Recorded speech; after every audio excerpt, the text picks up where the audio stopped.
Hello students, कैसे हो आप सब। उम्मीद करता हूं आप और आपकी जो स्टडी है वो बहुत अच्छी चल रही है। आज की वीडियो में हम क्लास 10th के अंदर चैप्टर नंबर 5 अर्थमेटिक प्रोग्रेशंस की एक्सरसाइज 5.2 की इंट्रोडक्शन करने वाले हैं। तो 5.1 की इंट्रोडक्शन कहाँ है आपको पता है, आपको मेरे पढ़ाने का तरीका पता है, स्टाइल पता है कि सबसे पहले हम देखो स्टेप बाय स्टेप चलते हैं। ये सबसे पहली वीडियो थी जिसमें मैंने आपको सबसे पहले रोड मैप बताया था। 5.1 करनी है, 5.2 करनी है, 5.3 करनी है और इनमें बेसिकली हमने करना क्या है। 5.1 में हमने एपी के बारे में पढ़ा था कि बेसिकली एपी होती क्या है, A D N last term, ये सब कुछ मैंने आपको बताया था। और अगर आपने लास्ट टॉपिक देखा होगा तो उसमें था journal form of an AP कि एपी की जर्नल फॉर्म क्या है। देखो एपी होती क्या है, जर्नल फॉर्म क्या होती है, सब कुछ हम 5.1 में पढ़ चुके हैं, एग्जाम्पल्स भी कर चुके हैं, क्वेश्चंस भी कर चुके हैं। जहां पर हमने छोड़ा था वहीं से स्टार्ट कर रहे हैं, general form of an AP. तो अगर आपने रोड मैप अच्छे से देखा है तो आपको पता है हम यहाँ पर करने वाले हैं nth term of an AP. अब nth टर्म क्या होती है, क्या इसकी जरूरत है, सब क्वेश्चंस का आंसर करने की कोशिश करूंगा ताकि आपको टॉपिक जो है आपको इंटरेस्टिंग भी लगे और आपको ये भी लगे कि मतलब कि ये टॉपिक जो है बहुत ईजी है। तो जैसा कि मैंने आपको बताया टॉपिक बहुत ईजी है। तो सबसे पहले देखो journal form of an AP की बात करते हैं। देखो हमने यहाँ से मतलब कि 5.1 पर मतलब कि यहाँ तक किया था हमने, ये ए है, ये A+D है, ये A+2D है, ये A+3D है। ठीक है, तो इस तरह से हम कितनी मतलब एपी, कोई भी अगर एपी है तो उसकी हम कितनी भी टर्म्स जो हैं वो लिख सकते हैं।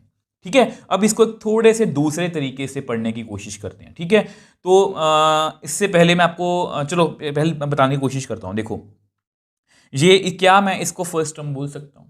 यस। क्या मैं इसको सेकंड टर्म बोल सकता हूँ? यस। क्या मैं इसको थर्ड टर्म बोल सकता हूँ? यस। क्या मैं इसको फोर्थ टर्म बोल सकता हूँ? यस। तो इसके बाद फिफ्थ टर्म आएगी, फिर सिक्स्थ, फिर सेवन्थ, फिर एट्थ, फिर नाइन्थ, इस तरह से जो है वो सिलसिला अपना चलता जाएगा। तो आपको थोड़ा सा लिख के दिखा। अब देखो जैसा कि मैंने आपको बताया कि ये आपकी फर्स्ट टर्म है, इसको हम A1 से लिखेंगे हमेशा। A1 का मतलब क्या होगा? First term. A2 का मतलब सेकेंड टर्म, A3 का मतलब थर्ड टर्म, A4 का मतलब फोर्थ टर्म। अब आप कहोगे सर ठीक है सब कुछ मान लिया, आप ये बताओ कि nth टर्म की हमें जरूरत क्या है। हम सब कुछ समझ गए हैं बट आप ये बताओ कि nth टर्म की जरूरत क्या है। अब देखो ध्यान से, अगर मैं आपको कुछ समझाना चाहूँ, देखो ये एक एपी है 3 8। अगर इसमें हम देखें ए कितना है 3 और कॉमन डिफरेंस कितना है यहाँ पर 8 - 3 5, तो 5 का डिफरेंस है। अगर मैं आपको यहाँ पर ये बोल दूँ कि इस एपी की 20th टर्म लिख के बताओ, इस एपी की 20th टर्म लिख के बताओ। चलो ऐसा को 20th टर्म नहीं, अगर मैं आपको कहूँ कि इस एपी की 7th टर्म बता दो, आप कहोगे सर ये 1 है, ये 2 है, ये 3 है, ये 4 है, ये 5 है, इससे अगली अगली 28 होगी, उसमें ऐड करेंगे तो 33, तो ये आपकी 7th टर्म है। तो कौन सी बड़ी बात है। बट अगर मैं आपसे ये पूछूं कि इस एपी की 90th टर्म बता दो, इस एपी की 90th टर्म बता दो, तो आप ऐसे थोड़ी ना करने बैठोगे कि 38 आएगा, फिर 43 आएगा, फिर 48 आएगा, फिर 53। इस तरह से अगर कैलकुलेट करने बैठेंगे तो सुबह से लेके शाम हो जाएगी। तो ऐसे हम टर्म्स नहीं ढूंढ सकते, तो हमारे पास कुछ फॉर्मूला होना चाहिए, हमारे पास कुछ डायरेक्टली फॉर्मूला होना चाहिए कि कोई भी एपी जिसका हमें ए पता है, डी पता है, तो हम उसकी डायरेक्टली टर्म बता दें। तो वही यहाँ पर हम करने की कोशिश कर रहे हैं। अब ध्यान से देखो, A2 को मैंने क्या लिखा है? A+D। A3 को मैंने क्या लिखा है? A+2D। ठीक है, और A4 को मैंने क्या लिखा है? A+3D। अगर आपने गौर किया हो, यहाँ पर 2 है तो यहाँ पर 1 है। ठीक है, और अगर यहाँ पर 3 है तो यहाँ पर 2 है, यहाँ पर 4 है तो यहाँ पर 3 है।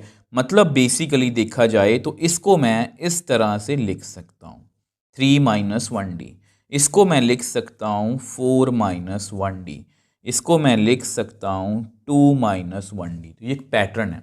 2 को कैसे लिखेंगे? A+2 - 1 into D. 3 को कैसे लिखेंगे? A+3 - 1 into D.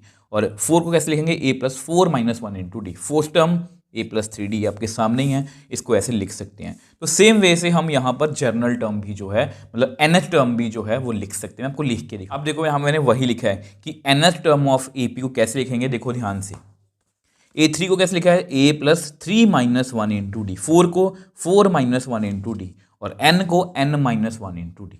अब यहाँ पर जैसे मैं बात कर रहा था कि अगर मुझे यहाँ पर वो 90th टर्म पूछ लें तो कैसे कैलकुलेट करेंगे? हम कैलकुलेट करेंगे A+90 - 1 इंटू डी। ए कितना है? 3, ये कितना आएगा? 89, उसको 5 से मल्टीप्लाई करेंगे, यहाँ पर जो भी आपका आंसर आएगा वो आपकी 90th टर्म होगी डायरेक्टली।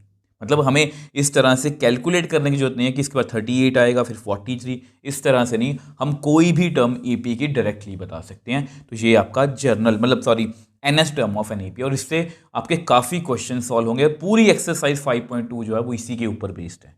तो इस एक्सरसाइज में हमें और कुछ नहीं करना। अब यहाँ पर लास्ट में एक बोनस टिप है, आपको वो लिख के बता देता हूँ। तो ये आपकी बोनस टिप है कि अगर किसी एपी में लास्ट टर्म गिवन हो, अगर किसी एपी में हमारी लास्ट टर्म गिवन हो, ठीक है, तो उसको जो है मतलब लास्ट टर्म को जो आपको पता है, मैंने फर्स्ट वीडियो में बताया था कि एल का मतलब लास्ट टर्म है, तो उसको भी सेम इसी फॉर्मूला से हम लिख सकते हैं। क्योंकि बेसिकली देखा जाए तो एन ए एन का मतलब क्या है कि ये एन एस टर्म है, अगर वो लास्ट है तो उसी को उसको भी हम इसी तरह से रिप्रेजेंट कर सकते हैं। तो इस तरह से अगर आप मतलब कि इतना कुछ मतलब ये जो सिंगल पेज है इसको पढ़ के चले जाना, आपको एक्सरसाइज 5.2 की एग्जाम्पल्स और क्वेश्चंस में कोई भी दिक्कत नहीं आएगी।